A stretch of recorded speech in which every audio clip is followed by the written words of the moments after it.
ब्राह्मणी गावातील योद्धा प्रतिष्ठानच्या वतीने श्री गणेशोत्सव निमित्ताने बाणकरवाडी येथे एक दिवसीय कीर्तन महोत्सवाचे आयोजन करण्यात आले होते। मंगळवार दिनांक 10 सप्टेंबर रोजी सायंकाळी 6 ते 8 या वेळेत हरिभक्त पारायण माऊली महाराज मोरे यांचे कीर्तन होणार आहे। तरी परिसरातील गणेश भक्तांनी मोठ्या संख्येने उपस्थित राहावे असे आवाहन करण्यात येत आहे। गत अनेक वर्षांपासून योद्धा प्रतिष्ठानकडून गणेश उत्सवानिमित्त विविध उपक्रम राबवले जातात।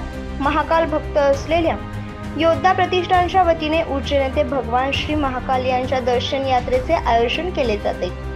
ग्रुपमधील सदस्यांचा जन्मदिवस विधायक उपक्रमांनी साजरा केला जातो। असा आदर्शवत ठरलेल्या योद्धा प्रतिष्ठानच्या वतीने आज कीर्तन महोत्सवाचे आयोजन करण्यात आले आहे। भाजप तालुका अध्यक्ष सुरेश दादा बाणकर यांच्या मार्गदर्शनाखाली मंडळाचे सर्व सदस्य उत्कृष्ट काम करत आहेत। तरी आपण आजच्या नियोजित कीर्तन सोहळ्यासाठी उपस्थित राहावे। कीर्तनानंतर महाप्रसादाचे देखील आयोजन करण्यात आले आहे।